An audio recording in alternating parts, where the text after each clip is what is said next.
It was supposed to be just another quiet morning in our home. The kind of day where the sun filters through the trees, the lake glistens, and the only sounds are birds and distant water. I've lived a life full of rules, missions, and careful strategy, but nothing in my training prepared me for the kind of neighborly problems that knock on your front door claiming authority over property you legally own. My wife and I moved to this secluded property to escape city chaos. Peace. Privacy. And what we never imagined, a HOA that believes rules apply to everyone, even those who are not members.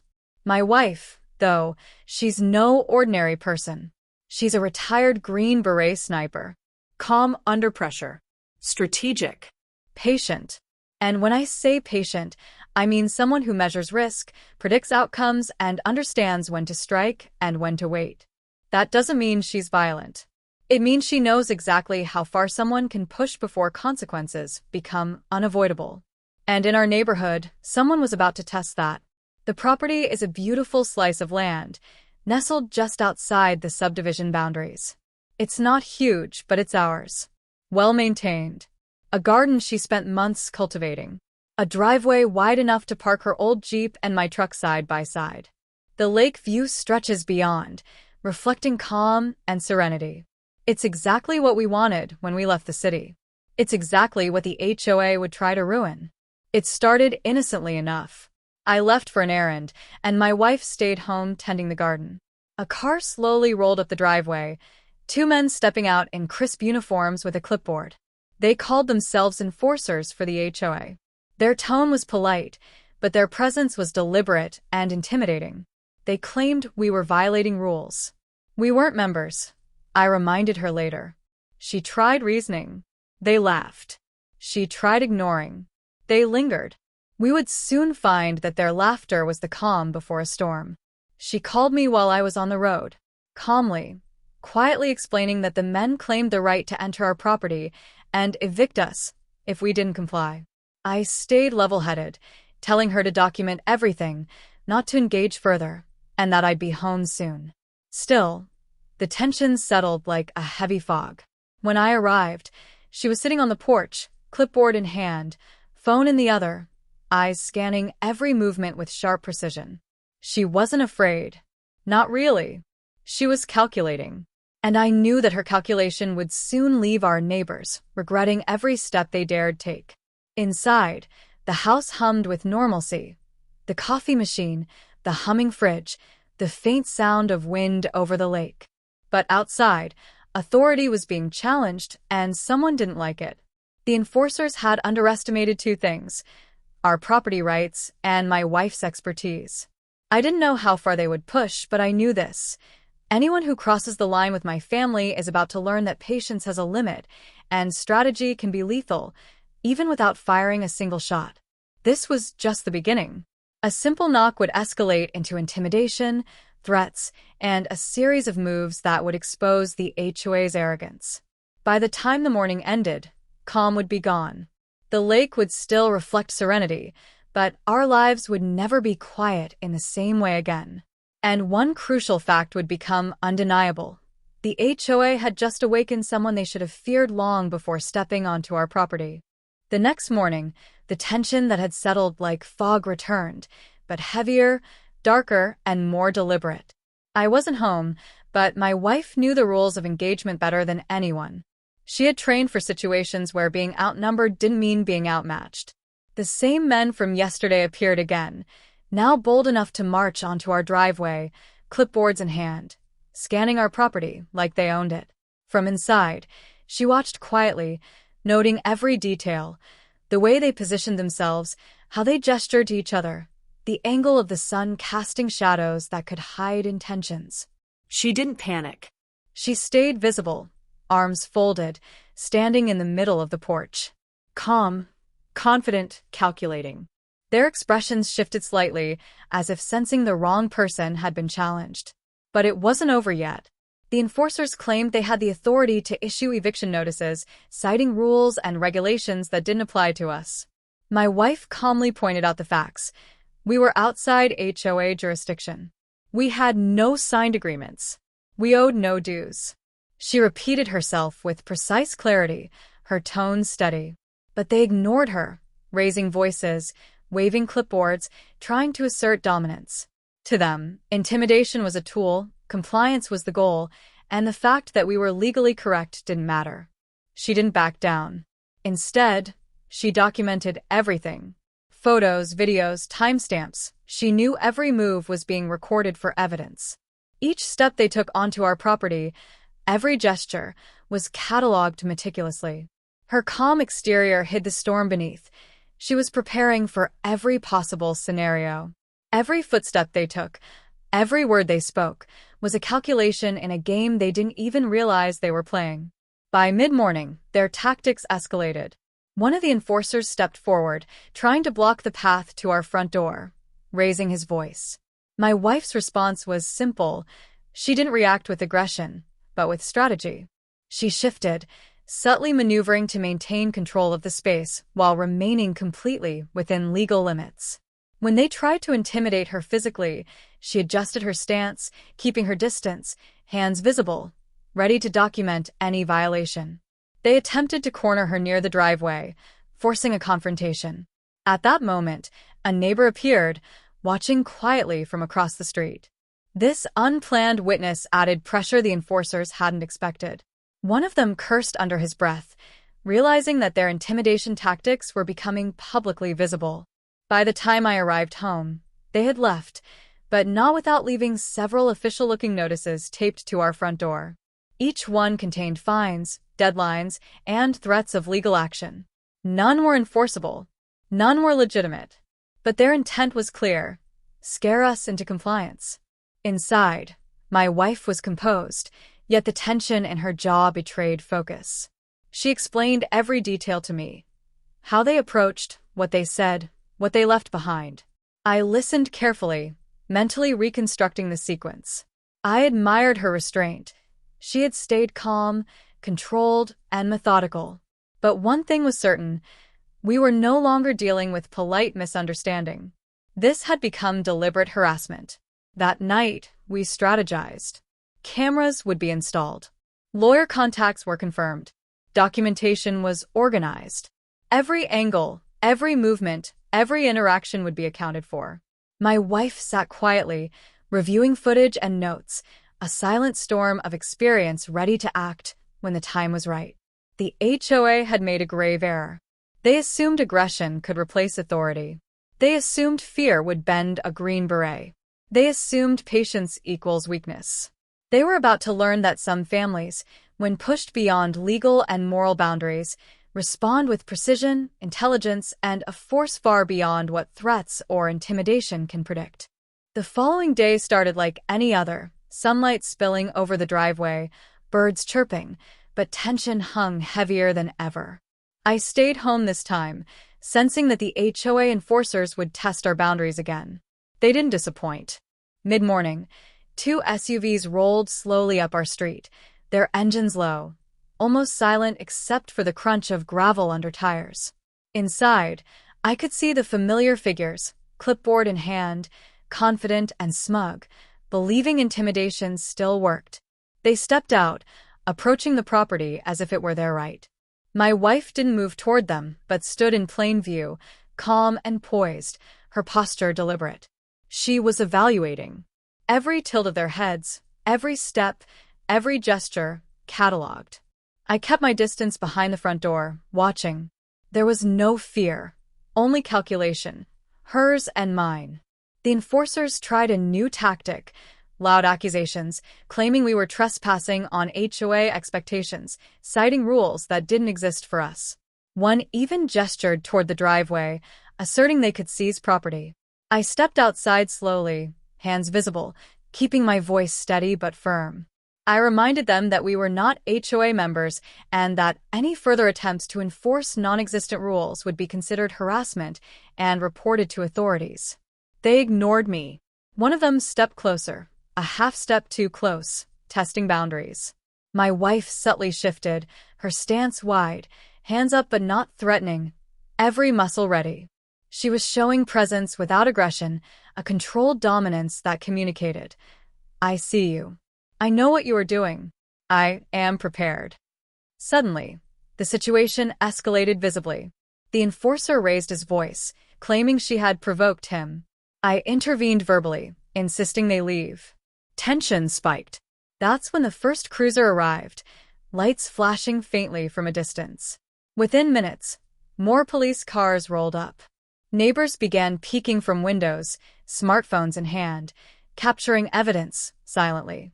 The enforcers' confidence wavered, though they tried to maintain composure. The officers approached, asking for statements. My wife calmly explained the repeated harassment, showing timestamps, video, and documentation. She described the previous day's intimidation, the illegitimate threats, and the boundaries that had been crossed. The enforcers attempted to speak over her, but the officers quickly shut them down, asking for clear, factual statements. By mid-afternoon, the HOA president arrived, furious, waving papers she claimed were court orders. She demanded arrests, yelling that the property belonged to the HOA. The police officers remained neutral but firm. No orders existed that justified their actions. The enforcers had trespassed, harassed, and attempted to intimidate a homeowner. Their confidence faltered with every officer's question. As neighbors watched from the street, whispers of disbelief spread. One called the police to confirm events from the day prior. The situation flipped. The aggressors were suddenly defensive, forced to explain themselves while being filmed and documented at every turn. My wife remained calm, barely shifting her stance, simply presenting facts. Her discipline, her training, her presence, everything about her conveyed controlled power. By the time the HOA representatives left, escorted by police, the balance had shifted. They realized, too late, that intimidation had no place here. We had witnesses, documentation, and the law on our side. But inside, we knew the HOA wouldn't stop. The arrogance of those who believed fear and false authority could bend a family wouldn't be quelled yet. That evening, my wife and I reviewed footage, notes, and witness statements. Her calm was a reminder that power isn't loud, it's deliberate. The HOA's overreach had exposed them, and from this point on, every move they made would be scrutinized. The stage was set for the reversal that would follow, and their reckoning was inevitable. The moment the lawyer laid out the evidence, everything shifted. We sat in his office surrounded by stacks of documents, police reports, witness statements, timestamps, and videos meticulously recorded by my wife. Each file told a story the HOA couldn't spin away. Their arrogance, their trespassing, their repeated harassment. It was all documented, undeniable. What had once been a game of intimidation was now a legal trap, and the HOA had walked straight into it. The lawyer explained the situation clearly. Any further contact from the HOA enforcers could be considered assault, harassment, and trespass. They had no jurisdiction. None. Their rules didn't apply. Their letters, fines, and threats had no legal standing. Every visit, every attempt to intimidate us, had created a record that would work in our favor. The scales were tipping. Cease and desist letters were drafted and sent that same afternoon. Certified mail, copies to their management company, the insurer, and county oversight officials. No threats, only facts, legal authority, and deadlines. Each recipient would know that the enforcers had crossed a line that couldn't be ignored or negotiated. Our lawyer made it clear, any further contact would escalate into damages, personal liability, and permanent injunctions. The HOA's reaction was immediate chaos. Emails contradicting one another, urgent board meetings, phone calls between flustered officials. The president insisted she had authority, while other board members denied knowledge. Their united front crumbled within hours, replaced by panic and confusion. What had started as intimidation now required defense, apology, and legal explanation. Meanwhile, the county and police followed up. Detectives interviewed neighbors who had seen the confrontations. Statements were confirmed. Footage was reviewed. One of the enforcers failed to respond when subpoenaed. The others retained legal counsel. Their confidence eroded as they realized every action was on record, every misstep documented. Then came a revelation they hadn't anticipated. Our lawyer uncovered evidence of prior incidents. Other nearby homeowners had endured similar harassment, most paying fines or quietly leaving rather than fight. This established a clear pattern of abuse by the HOA. Suddenly, what they thought was an isolated confrontation became a documented case of repeated misconduct. The stakes escalated dramatically for them. At home, my wife began to relax, though cautiously. The porch once again became her observatory. She tended her flowers, walked the property, and checked cameras, her calm reinforced by preparation and control. She didn't gloat. She simply measured every move, knowing the law was now on our side. Their arrogance had awakened our precision, patience, and discipline. Finally, the HOA's legal counsel sent a formal letter acknowledging their lack of authority, invalidating fines, and confirming no further contact. It wasn't an apology. It wasn't a concession of guilt. But it was a surrender to facts, documents, and law. Their power had been stripped quietly, but permanently. The resolution didn't come with fireworks or loud confrontations. It came quietly, in the form of official letters, legal rulings, and the unmistakable realization that the HOA had lost control. Weeks after the cease and desist letters, the civil case moved forward, and the evidence we meticulously gathered, videos, timestamps, witness statements, left no room for manipulation. Every threat, every intimidation tactic, every violation of property rights was now documented in official records, untouchable and indisputable. The first major victory arrived in court. One enforcer pled guilty to harassment and trespass. Another attempted to fight the charges, but was swiftly defeated, forced to acknowledge that his actions were outside legal authority. Both faced consequences that extended beyond fines. Professional reputation, credibility, and any lingering authority evaporated overnight. They were no longer the intimidating figures they once thought themselves to be. Simultaneously, the civil case against the HOA board escalated. Depositions revealed internal emails, directives, and evidence that confirmed what we already knew. Harassment was encouraged, intimidation was deliberate, and rules were applied selectively, outside the law. The board members attempted to justify their actions, but were systematically dismantled under scrutiny. By the time the judge addressed them, their composure had crumbled. The ruling was decisive. Fines and threats were voided, permanent injunctions were issued, and mandatory policy reforms were ordered. The HOA's ability to interfere with our property was legally restricted, and any further overreach could result in personal liability for the board members. The HOA president and board scrambled in private meetings, trying to salvage what little credibility remained. Several resigned quietly, while others faced the reality of personal exposure and potential lawsuits. What had begun as a family being intimidated had now become a public example of overreach, abuse of authority, and the consequences of underestimating those prepared to defend themselves. At home, the change was tangible. The porch felt like ours again. The garden, once tended with a nervous awareness, became a sanctuary. Cameras remained, not as shields but as silent witnesses. My wife, who had maintained calm and precision throughout, finally allowed herself to relax fully. She walked freely around the property, her movements measured yet effortless, reflecting both discipline and relief. Her training had ensured our safety, but justice had ensured our peace. Neighbors began to emerge from cautious silence. Some approached to apologize for earlier inaction.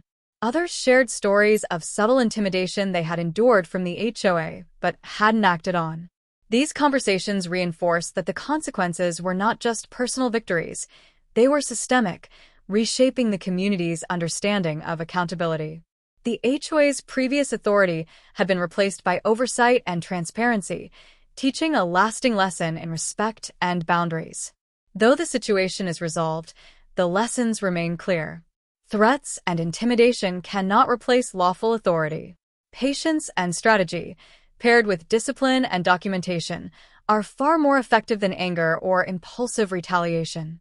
Our family survived because we relied on expertise, calm planning, and legal safeguards. My wife, a Green Beret sniper, demonstrated that courage and precision don't require violence. They require control, preparation, and confidence in one's rights. The HOA thought that fear, and bureaucracy could bend us. They were wrong. Justice didn't come loud. It came structured, deliberate, and undeniable. The enforcers no longer patrol the streets. The board no longer issues illegitimate fines. Peace, once disrupted, had been restored, not with force, but with authority, intelligence, and an unshakable resolve. Our family walks on the property today with calm certainty. Every corner, every pathway, every window reflects the same lesson. Boundaries exist, and when crossed, consequences are inevitable. The story ends not with chaos, but with justice served, respect restored, and a quiet strength that no HOA can ever undermine again.